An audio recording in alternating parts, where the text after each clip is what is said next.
Education Channel. Education Channel. Education Channel. Education Channel. Education Channel.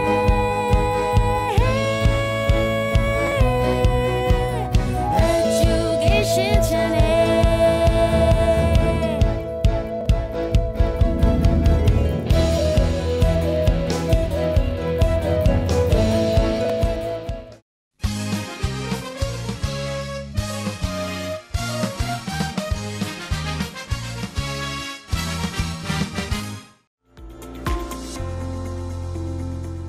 တင်နန်းစီစဉ်ပေးသူများတင်ကြားပေးသူများ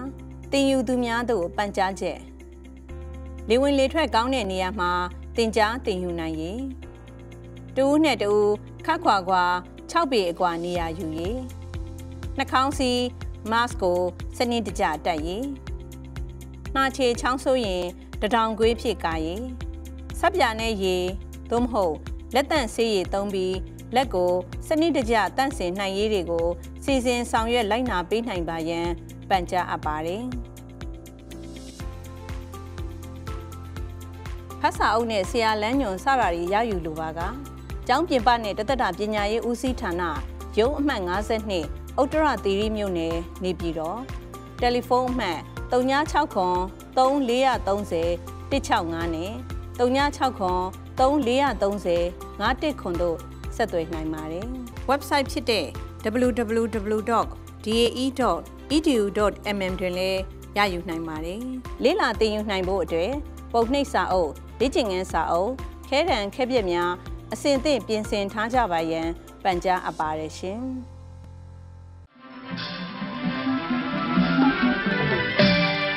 ညမှာထိန်လင်းလာပြီဝွန်လူညမှာထိန်လင်းလာပြီဝွန်လူရေမေစုကဝါခေါ်တဲ့ဦးကြီးရဲ့ဝါထသာနာတဝါထသာနာတဝါကိုနှလုံးပူလျက်တုံးကထကိုယ်ရလိုရအရေးအဖတ်အတွက်ပညာမြဲပဲတို့လီလာအားလုံးပဲမင်္ဂလာပါခင်ဗျာကျွန်တော်ကတော့ကျောင်းပြင်ပနဲ့တသက်တာပညာရေးဦးစီးဌာနမှာဦးစောစောလည်းဖြစ်ပါတယ်အခြေခံစာတတ်မြော်ရေးလုပ်ငန်းစာသင်သားများအတွက်ဒီကနေ့အခြေခံမြန်မာစာအခန်း3အပိုင်း1ကိုစတင်သင်ကြားပေးမှာဖြစ်ပါတယ်ကျွန်တော်ဒီမှာရေးပြထားပါတယ်စာသင်သားတို့ဒီမှာရှိတဲ့အခြေခံမြန်မာစာလို့ခေါ်တဲ့ဒီစာအုပ်အစိမ်းလေးထဲမှာလည်းပါပြီးသားဖြစ်ပါတယ်ကဲဒီမှာအခန်း3မှာပါတဲ့ဒီအခရာ10လုံးကိုဒီမှာရေးပြထားပါတယ်အပေါ်တန်းမှာ1 2 3 4 5 5လုံးအောက်တန်းမှာလည်း1 2 3 4 5 5လုံးရေးပြထားပါတယ်စုစုပေါင်း10လုံးဖြစ်ပါတယ်အဲ့ဒီ10လုံးတွေကမှအပေါ်တန်းက5လုံးကတော့အခုမတင်ပေးသေးပါဘူးနောက်ပိုင်းကျရင်တင်ပါတော့လုံးဝမတင်ပေးတာမဟုတ်ဘူးဒီအပေါ်တန်းမှာရေးထားတဲ့5လုံးဟာစာသင်သားတို့အတွက်ရေးရတာလဲ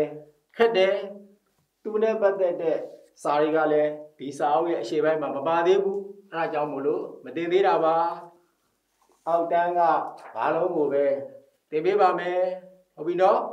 ကဲအခုပထမဆုံးဒီအောက်တန်းမှာရေးထားတဲ့5လုံးတွေကပထမဆုံးဒီစာလုံးလေးကိုရေးပြပါမယ်ဘယ်လိုရေးရတယ်လဲဘယ်လိုအတန်ထွက်ရတယ်လဲဆိုတာကိုတည်တည်ချာချာလေးနားထောင်ပြီးတော့မှတ်ထားကြပါနော်ကဲစာရေးပါပြီဝါလုံးလေးအရင်ရေးပြီးတော့ဒီလိုလေးဆွဲသူ့ရဲ့အတန်ထွက်ကိုတော့တလို့ဖတ်ရပါတယ်သူ့ရဲ့အတန်ထွက်ကိုတလို့ဖတ်ရပါတယ်ကဲစာသင်သားတို့ဆိုကြည့်ပါဦးတဟုတ်ပြီနော်တနော်ဟုတ်ပြီအဲ့ဒီတကိုပဲနောက်ထပ်တစ်လုံးရေးပြပါဦးမယ်ဒီလိုကလေးဆွဲဟောဒီလိုလေးဆွဲတော့တ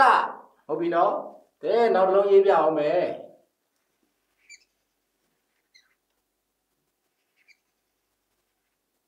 တတွေးလိုက်ပါရနော်ကျွန်တော်ဘယ်လိုဆွဲသားရဲဆိုတာကိုကဲစာသင်သားတို့ကလည်းကျွန်တော်ဒီမှာ ရေးပြထားတဲ့အတိုင်းတကလေး၃လုံးကိုစာသင်သားတို့ရဲ့စာအုပ်ထဲမှာရေးကြည့်လိုက်ပါဦးကဲတကလေးရေးပြီးပြီဆိုရင်နောက်ထပ်တစ်လုံးရေးပါမယ်ကဲဒီကိုကြည့်ထားပါဦးဒီစာလုံးလေးကတော့စာသင်သားတို့တွေ့ဘူးပြီးသားမြင်ဘူးပြီးသားသိပြီးသားလေးပါကဲဘယ်လိုအတန်ထွက်မလဲထဟုတ်တယ်ထလို့အတန်ထွက်ရတယ်အခန်း1မှာတော့ကလေလူကြီးတယောက်မတ်တက်ထနေတယ်ဆိုပြီးတော့သင်ခဲ့တာလေဒီစာလုံးပေါ့ထဟုတ်ပြီနော်ကဲနောက်တစ်လုံးရေးပြမယ်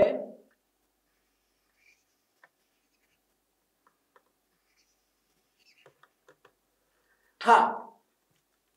နောက်တစ်လုံးရေးပါဦးမယ်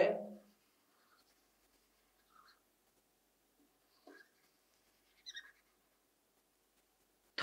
ဟုတ်ပြီကဲဒီမှာရေးပြထားသလိုပဲရေးလိုက်ပါဦး၃လုံးပဲเนาะရေးရမှာ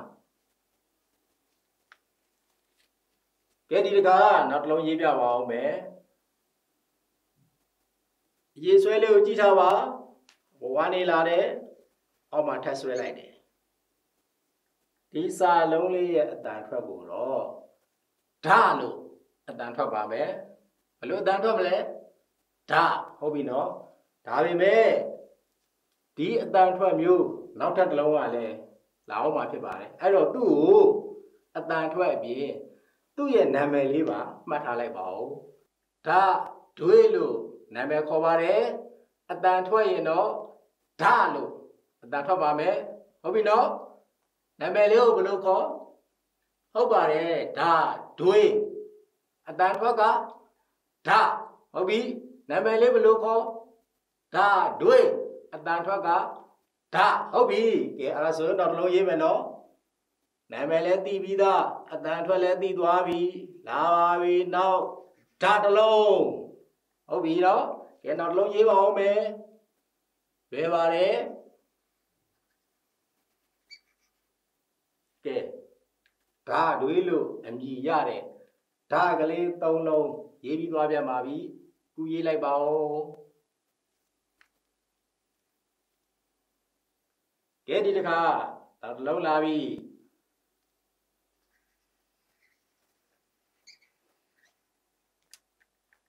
တွေ့ရနော်အရေးဆွဲမမှန်လေးဆွဲသွားတာတစ်ချက်တည်းဆွဲသွားတာနော်အဲ့ဒီစာလုံးလေးကိုလည်းခုနပြောခဲ့ပါတယ်အတန်ထွက်ကတော့ဓာလို့ပဲအတန်ထွက်ပါတယ်ဟုတ်ပြီနော်အပေါ်ကစာလုံးနဲ့အတန်ထွက်ခြင်းတူနေတယ်နော်ဒါပေမဲ့အပေါ်ကစာလုံးရဲ့နာမည်ကဓာဒွေဒီစာလုံးရဲ့နာမည်ကဓာအောက်ချိုက်ဖြစ်ပါတယ်နောက်တစ်ခါဒီစာလေးကြည့်ကြည့်တာပါဓာအောက်ချိုက်ဖြစ်ပါတယ်ဟုတ်ပြီနော်သိပြီလားနာမည်လေးကိုတက်ပြောကြည့်ပါဦးဟုတ်တယ်ဓာအောက်ချိုက်ဟုတ်ပြီနော်ကဲနောက်တစ်လုံးရေးပါမယ်ဓာအောက်ချိုက်လေး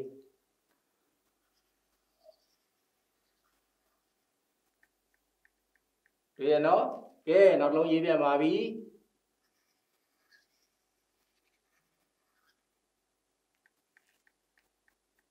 ၃လုံးရေးပြီးသွားပြန်ပါပြီ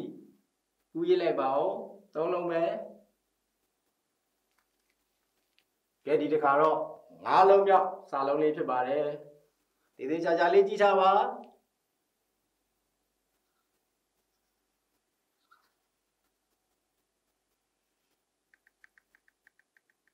တွေ့ရနော်ရေးလိုက်တာသူ့ရဲ့အတန်ထွက်ကနလို့အတန်ထွက်ပါမယ်ဘယ်လိုအတန်ထွက်မလဲနလို့အတန်ထွက်ပါမယ်ဟုတ်ပြီနော်ကဲနောက်တစ်လုံးရေးပြပါဦးမယ်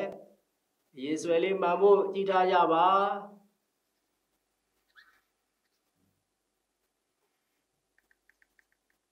နဟုတ်ပြီနော်ကဲနောက်တစ်လုံးရေးပါဦးမယ်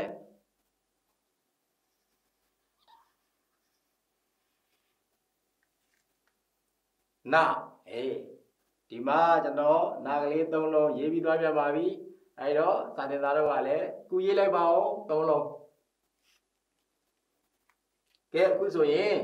စာသင်သားတို့ကခန်း၃အပိုင်း၁မှာ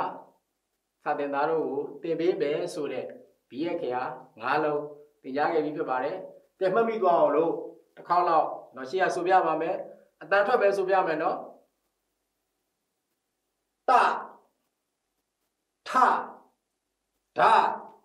ဓာနာဟုတ်ပြီနော်ကဲဒီအလဲပါရေးထားတာဟုတ်ပေါ့နောက်တစ်ခေါက်ဆိုပြအောင်မယ်ဒါတွေပဲနော်ဒီစာလုံးတွေပဲတထဓာဓာနာကဲစာသင်သားတို့ဆိုကြည့်ပါဦးဘောကနေအောက်ကို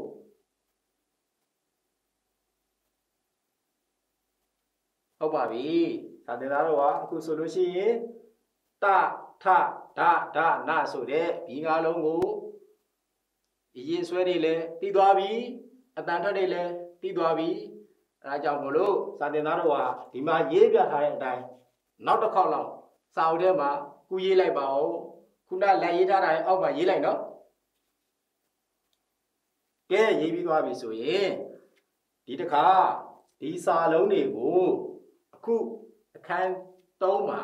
သင်ရမယ်တစ်ချောင်းငင်နှစ်ချောင်းငင်နှစ်ချောင်းငင်ဝိဆနှလုံးပေါက်ဆိုတာတွေနဲ့တွဲပြီးတော့ရေးလိုက်တဲ့အခါမှာစကားလုံးလေးတွေဖြစ်လာပါတယ်အဲဒီစကားလုံးလေးတွေဖြစ်လာဖို့အတွက်ဘယ်လိုရေးရတယ်ဘယ်လိုအတန်ထွက်ရတယ်ဆိုတာကိုဆက်ပြီးတော့သင်ကြားပေးပါဦးမယ်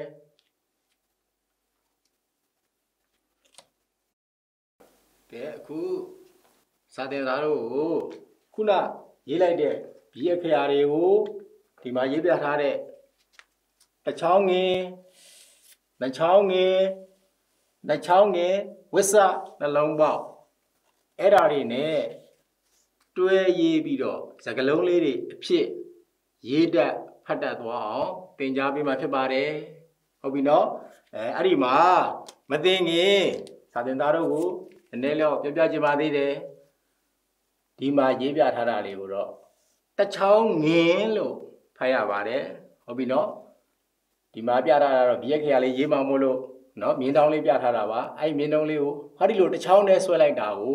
တစ်ချောင်းငင်လို့မှတ်လိုက်ပါဟုတ်ပြီနော်ကဲဒီဘက်မှာတစ်ချောင်းလေးဆွဲထားတာကိုတစ်ချောင်းငင်လို့မှတ်ပြီးရင်ဟောဒီဘက်မှာငင်ညောင်လေးနှစ်ချောင်းဆွဲထားတာကို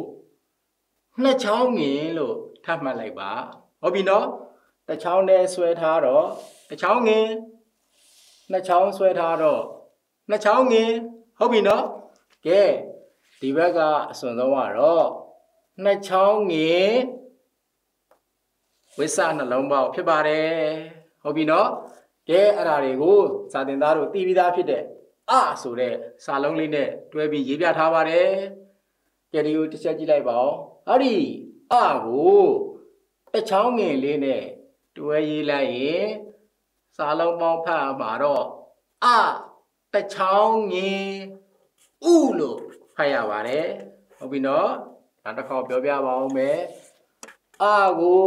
တစ်ချောင်းငင်လေးနဲ့တွဲရေးထားတာကိုအတစ်ချောင်းငင်ဥလို့ဖတ်ရပါတယ်ဟုတ်ပြီနော်ကဲဒီတစ်ခါအဲ့ဒီအကိုပဲခုနပြောခဲ့တဲ့မြင်းကြောင်လေးနှစ်ကြောင်နှစ်ချောင်းငင်လေးနဲ့တွဲပြီးတော့ရေးလိုက်ရင်တော့အနှစ်ချောင်းငင်ဦးလို့ဖတ်ရပါတယ်အတန်တော်ကလေးမှတ်ထားတော့အနှစ်ချောင်းငင်ဦး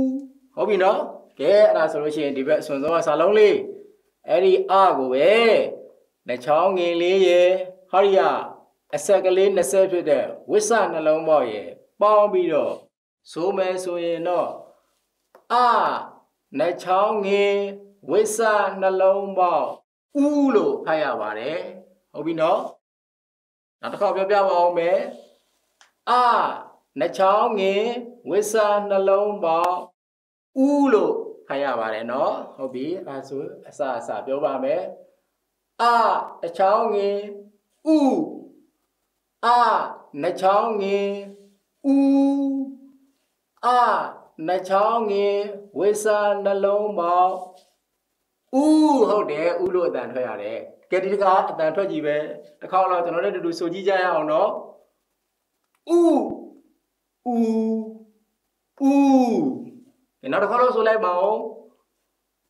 ဦးဟုတ်ပြီနော်က ကဲဒါတွေရောလိုက်ရေးကြမလို့ပါဘူးကဲအခုစာသင်သားတို့ရေးရမယ်စာလုံးစတင်ပါပြီစာသင်သားတို့ခုနစာလုံးလေး၅လုံးရေးလိုက်တယ်လေတထဒဒ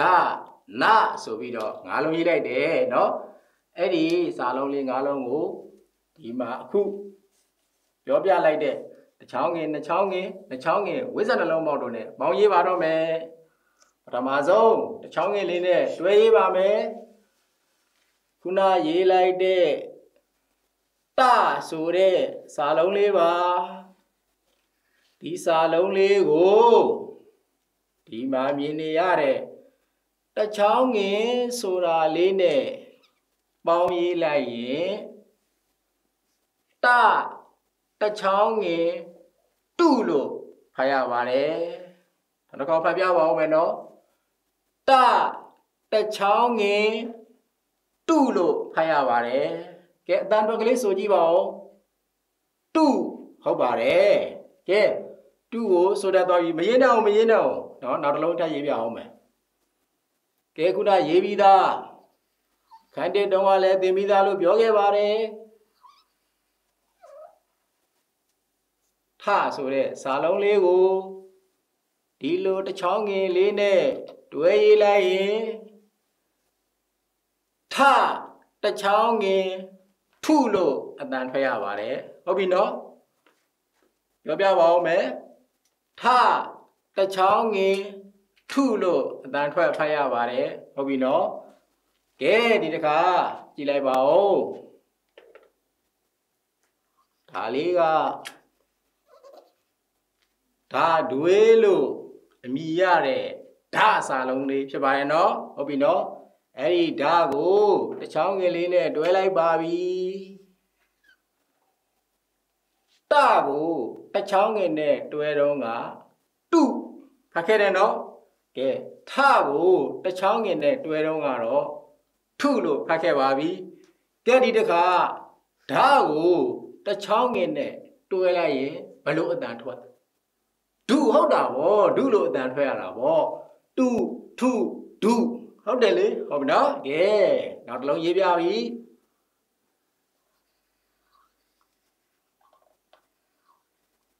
ဒီစာလုံးလေးအဘောကဓာတ်နဲ့အတန်ထွက်တူတဲ့ဓာတ်ကလေးပါသူ့ရဲ့နာမည်လေးမမိသေးလားဟုတ်တယ်ဓာတ်အောင်ချိုက်ပါအဲ့ဒီဓာတ်အောင်ချိုက်ကိုလေတစ်ချောင်းငယ်လေးနဲ့တွဲရေးလိုက်ပြန်ပါပြီဘလို့အတန်ထွက်ဒုဟုတ်တယ်ဘွားစာလုံးနဲ့အတန်ထွက်ခြင်းကအတူတူပဲเนาะစာလုံးပေါင်းဖတ်ရင်တော့ဓာတွေတစ်ချောင်းငယ်ဒုဓာအောင်ချိုက်တစ်ချောင်းငယ်ဒုအဲ့လိုဖတ်လို့ရသလိုဓာတစ်ချောင်းငယ်ဒုဓာတစ်ချောင်းငယ်ဒုအဲ့လိုဖတ်ရင်လည်းမှန်ပါတယ်ဟုတ်ပြီเนาะကဲနောက်လုံးရေးပြပါအောင်မယ်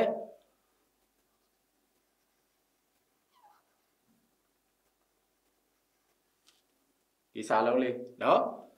ဒီစာလုံးလေးကအခုဒီမှာရေးပြထားတဲ့အတိုင်းလေးဖြစ်နေတယ်เนาะအဲ့ဒါဘာဖြစ်လို့အဲ့လိုရေးလိုက်တာလဲဆိုတော့နာငယ်ဆိုပြီးတော့အောက်ကိုဆွဲချပြီးရေးရပါပါ။ तू ကတစ်ချောင်းငယ်ထည့်ရမှာမို့လို့နာငယ်နဲ့တစ်ချောင်းငယ်နဲ့ရောသွားမှာဆိုလို့နာငယ်လေးကိုအပြက်ကလေးပဲရေးလိုက်ပါတယ်။ဟုတ်ပြီเนาะအဲ့ဒီနာငယ်လေးကိုတစ်ချောင်းငယ်လေးထည့်ပါတယ်။ဘလို့အတန်ထွက်ပါသလဲနုဟုတ်ပါတယ်စာလုံးပေါင်းရောနာတစ်ချောင်းငယ်နုမှန်တာဗောနာတစ်ချောင်းငယ်နုလို့ထွက်ရရနော်ကဲအဲ့ဒါဆိုလို့ရှိရင်ကျွန်တော်ရေးပြခဲ့တယ်စာသင်သားတို့တွေ့တယ်ကျွန်တော်အတန်ထွက်ပြတယ်စာသင်သားတို့ကြားခဲ့ရတယ်ကဲအဲ့ဒါလေးကိုကျွန်တော်ကတစ်ခေါက်ဆိုပြပါမယ်အပေါ်ကနေအောက် NCB ဆိုပြမယ်နော်တတစ်ချောင်းငယ်တုထတစ်ချောင်းငယ်ထုဓာတစ်ချောင်းငယ်ဒုဓာတစ်ချောင်းငယ်ဒုနာတစ်ချောင်းငယ်နုဟုတ်ပြီအတန်ထွက်တွေဆိုရင်တော့တုထုဒုဒုနုလို့အတန်ထွက်ရပါတယ်ဟုတ်ပြီနော်ကဲတစ်ချောင်းငယ်နဲ့တွဲတာကိုသိပြီဆိုရင်ဒီတစ်ခါဘီရဲ့ခရာတွေကိုနှစ်ချောင်းငယ်နဲ့တွဲတာကိုဆက်တင်ပါမယ်နော် kẻ cũng đã sa tiền ta rồi tivi gì đấy cái gì đấy ta số đấy sa lông lê của họ đi ở bờ ga nãy cháu nghe số ra lên nè đuôi bị gì lại tu lo anh ta thắp bà đấy tu họ bị nó nó có thắp gió vào mẹ ta số đấy sa lông lê của đi ăn nãy cháu nghe lên nè đi mà đuôi gì lại tu lo anh ta thắp bà đấy họ bị nó kẻ là solution nào đó lâu sẽ tìm mà mẹ được rồi tha số đấy xả lông li bà đi xả lông li của lê đi ở bờ ga nó cháu nghe lên nè đuôi gì bà mẹ ấy là của đó tha nó cháu nghe thu lô phải à bà đấy nó khó biểu biểu bảo mẹ tha nó cháu nghe thu lô phải à bà đấy cái nó khó lo lấy số gì bảo tha nó cháu nghe thu họ bị nó ये वो ये नहीं लेती है nó tan thôi लेती बारे họ bị ra số gì nào đó lâu thay ये vào mẹ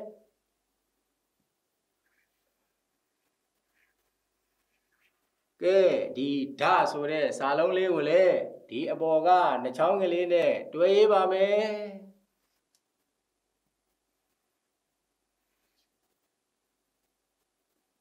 ta của nó cháu nghe nè đuôi rồi tu tha của nó cháu nghe nè đuôi rồi thu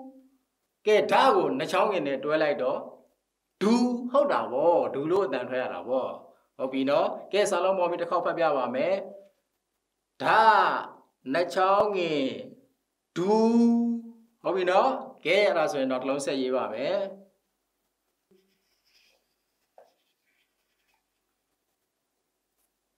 tao trái lô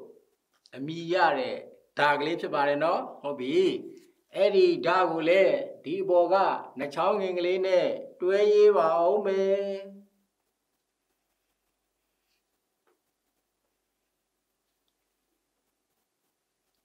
đa nó cháu nghe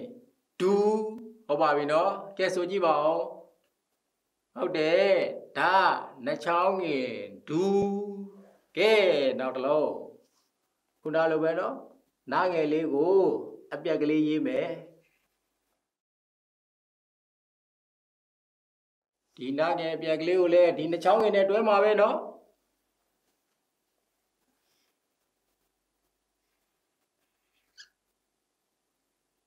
ဒါလေးကိုဘယ်လိုများအစလုံးပေါင်းဖတ်ပါမလဲနာနှချောင်းငင်နူဟုတ်ပါတယ်ဟုတ်ပြီနော်ကဲဒီတခါလဲနှချောင်းငင်နဲ့ဘီအခရာလေးတွေတွဲထားတာလေးကိုအပေါ်ကနေအောက်တစ်ခေါက်ဆိုကြည့်ကြရအောင်အတူတူလိုက်ဆိုကြတာပေါ့နော်တနှချောင်းငင်တူထနှချောင်းငင်ထူဓနှချောင်းငင်ဒူဓနှချောင်းငင်ဒူနာနှချောင်းငင်နူဟုတ်ပြီဒီတခါအတန်တွဲကလေးတွေကြီးပဲတူထူဒူဒူနူဟုတ်ပြီနော်အရေးဆွဲလဲသိပြီအတန်တွဲလဲဆိုတတ်ပြီဒီတခါဘီရဲ့ခရာကိုနှချောင်းငင်ဝိဆနှလုံးပေါင်းနဲ့တွဲရတာကိုဆက်တင်ပါမယ်ကဲရေးပြပါပြီတတလုံးကဲအဲ့ဒါကိုဒီပေါ်မှာရေးပြထားတဲ့နှချောင်းငင်ဝိဆနှလုံးပေါင်းနဲ့တွဲရေးပါမယ်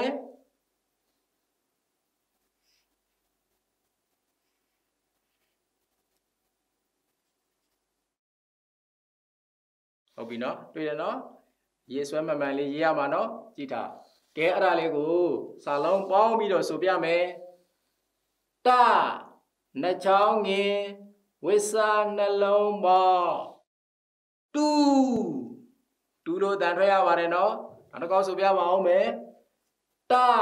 နှချောင်းငင်ဝိဆနှလုံးပေါင်းတူဟုတ်ပြီနော်ကဲအဲ့ဒါဆိုရင်နောက်ထပ်ဆက်ရေးပါမယ်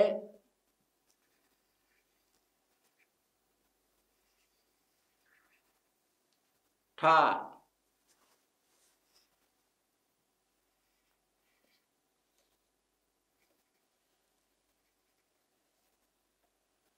大鼓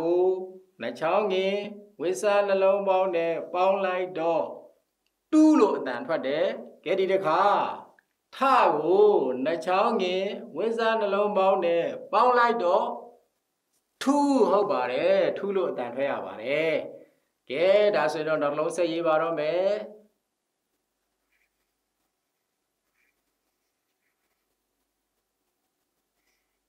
他。来敲你，为啥那龙包？嘟，好的，慢点，给手表包没？他来敲你，为啥那龙包？嘟，好不喏？给闹的喽。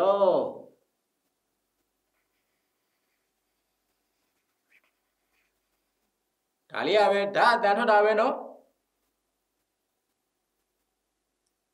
ဒါလေးကလည်းဓာတ်လိုပဲတန်ထွက်တာနော်အဲ့ဒါလေးကိုဟောဒီနှချောင်းငင်ဝိဇ္ဇာနှလုံးပေါင်းနဲ့တွဲရေးပါမယ်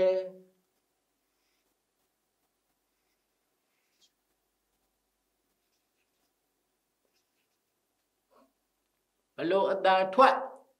ဒူးဟုတ်ပါတယ်ဒူးလို့အတန်ထွက်တယ်ကဲစာလုံးပေါင်းပြီးဆိုပြပါမယ်ဒါနှချောင်းငင်ဝိဇ္ဇာနှလုံးပေါင်းဒူးမှန်ပါတယ်ကဲနောက်တစ်လုံးရေးပါမယ်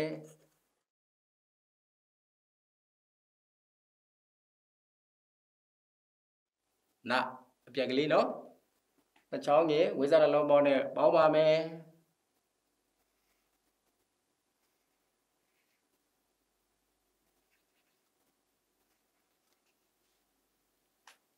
စာလုံးပေါင်းပြီးဆိုပြပါမယ်နာနှချောင်းငယ်ဝိဇ္ဇာနှလုံးပေါင်းနူဟုတ်ပါတယ်ကဲအခုနှချောင်းငယ်ဝိဇ္ဇာနှလုံးပေါင်းနဲ့တွဲရေးထားတဲ့ဘီးအခရာလေးတွေကိုအပေါ်ကနေအောက်တစ်ခေါက်ဖတ်ပြပါအောင်မယ်အတန်ထွက်ပဲဖတ်ပြတော့မယ်နော်သိပြီးသားပဲစာသင်သားတို့ကတူထူဒူဒူနူဟုတ်ပြီနော်မှတ်မိပြီနော်ကဲအဲ့ဒါဆိုလို့ရှိရင်ဒီမှာရေးလိုက်တဲ့ဒီအခရာတွေကိုတစ်ချောင်းငင်နဲ့ပေါင်းရေးတယ်နှစ်ချောင်းငင်နဲ့ပေါင်းရေးတယ်နှစ်ချောင်းငင်ဝိဇ္ဇာနှလုံးပေါင်းနဲ့ပေါင်းရေးတယ်အဲ့ဒါတွေကိုဒီမှာရေးထားတာအကုန်လုံးကိုရှေ့ကနေနောက်အပေါ်ကနေအောက်တစ်ခေါက်အတူတူဆိုကြပါမယ်အတန်ထွက်ကိုပဲဆိုပါမယ်နော်စာလုံးမပေါင်းတော့ဘူးနော်ဒါနားတော့တည်ပြီးသားပဲတူတူတူဟုတ်ပြီနော်ကဲနောက်တစ်လမ်းထူထူထူကဲနောက်တစ်ကြောင်းဆိုပါပြီဒူဒူ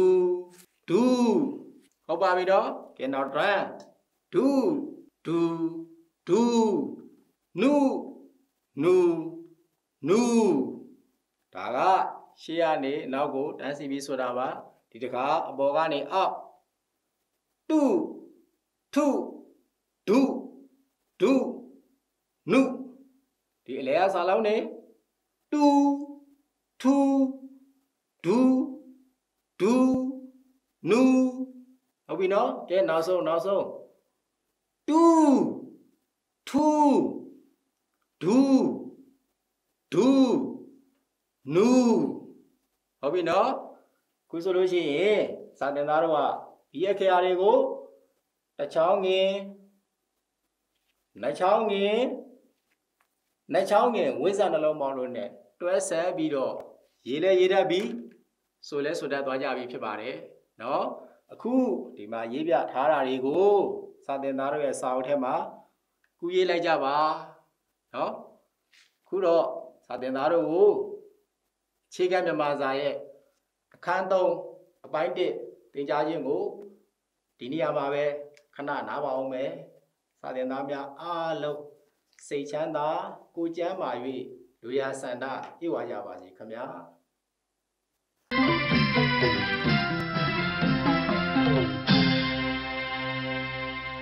Education Channel